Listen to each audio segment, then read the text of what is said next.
자, 이번 시간은 여러분 교재 218페이지 토지거래 허가 제도라는 겁니다. 자, 우리가 지금 이제 국토계획법 전체 내용 중에서 지금 이제 마지막 파트를 배우는 거죠. 우리가 토지를 이용하는 과정 속에 투기적 목적으로 토지 이용을 막아야 될 필요가 있겠죠. 그래서 이제 토지거래 허가구역 지정을 하고 지정된 허가구역 안에서 이제 토지거래 계약 허가 처리 절차까지 해서 허가제도 내용을 마지막으로 학습하시게 되는 건데요. 자, 우리가 토지거래 허가제도를 이해하는 과정에 이제 토지 공개념 사상이라고 그래요.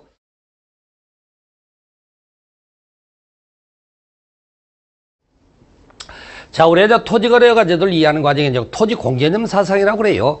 토지라는 게 사인의 전유물이 될 수는 없습니다.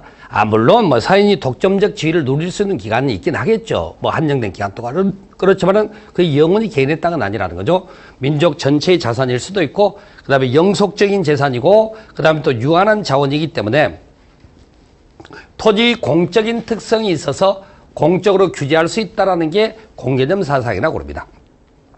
이런 공개념 사상이 반영된 제도의 모습으로서 토지거래 허가 제도 이런 것들이 있구나라고 이해를 해보시면 되고요.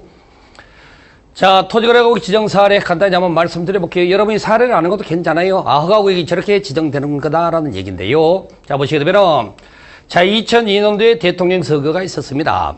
그 당시에 이제 유력한 후보자로서 노무현 후보자와 이회창 후보자가 유력한 후보자가 됐었고, 노무현 후보자의 선거 공약에 지역 균형 발전이라는 게 있죠.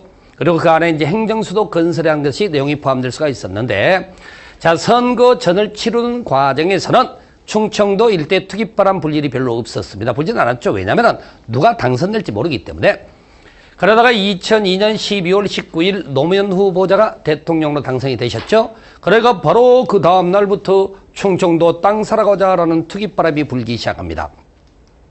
그러다가 2003년 2월 25일 날이 대통령 취임식이고, 그로부터 한 일주일 전인 2월 18일경에 토지거래 허가구역이 지정이 됩니다. 지정 공고되는데, 지금은 국토교통부 장관이지만 그때는 건설교통부 장관이죠. 건설교통부 장관이 허가구역 지정 공고를 하게 됩니다. 자, 허가구역 지정 공고하면서 내용은 세 가지예요. 허가구역의 범위라고 합니다. 그래서 충청남북도 11개 시군 지역 안에서 주상공 지역을 제외한 전 지역에 걸쳐서 지정을 해버리는 거죠. 그리고 나서 두 번째로 보게 되면 토지거래가 기준 면적이라는 게 있어요. 이제 법령상의 기준 면적이 있어요. 그래서 이제 그 각각의 면적을 잡는데 법령상의 기준 면적대로 이렇게 면적을 선정을 했고, 그 다음에 이제 허가 대상 기간은 5년 이내로 정하는데, 세종시, 지금 현재 세종시를 말하는 거죠. 행정수도 건설한 게 장기사업에 장기사업. 그래서 일단 5년을 설정하고, 그다음 또 연장하고 하는 형태가 됐던 겁니다.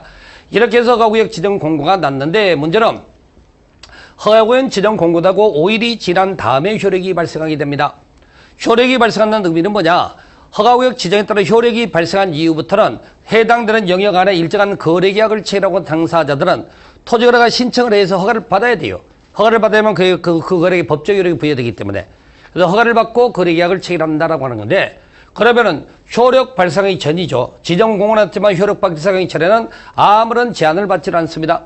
자유스럽게 거래계약을 체결할 수 있다는 거야. 자, 토지 거래가 대상이 된다 안 된다 판단의 기준은요, 매매 계약 체결일 기준입니다. 계약서 쓰는 시점을 기준으로 판단하게 돼 있어요. 그래서 계약서가 여기 5일이 지나기 전에만 쓰여 있으면은 그 이후에 효력 발생한 이후에 중도금 치고 잔금 치고 등기하는 절차에 아무런 제한을 받지 않는다는 거죠. 계약서 꾸며진 날짜가 5일이 지난 다음에 계약을 꾸미게 되면 그러한 제한이 있더라, 그렇게 표현하게 되는 거지. 바로 이런 의미가 되는 거죠. 그러다 보니까 자 봅시다. 자, 대통령 당선된 이후에 쭉 이렇게 투기바람이 불고 있다가 막상 지정이 되니까 앞으로 5일 동안 또 시간적 여유가 생기는 거죠. 난리가 납니다. 5일 사이에. 왜? 계약서만 써놓으면 되기 때문에. 이렇게 투기바람이 불고 5일이 지난 다음에 효력이 발생한 이후부터는 잠잠해졌던 거죠. 언제까지? 2009년까지.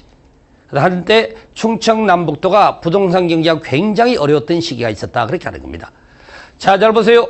투기 방지 목적으로 지정되지만 실질적으로 초기 투기 못 잡습니다. 자, 투기는 항상 초기 투기가 문제예요. 그 다음에 여기는 흔한 말로 이제 상투 잡은 사람만 남는 거지. 상투 잡은 사람만. 투기 방지라고 돼 있지만 투기는 잡지 못하고 효력이 발생한 이후에 확대되는 것만을 억제할 뿐이다. 이런 형태로 보통 이제 토지거래구역 지정 사례가 있더라. 한번 사례를 가지고 설명드렸습니다.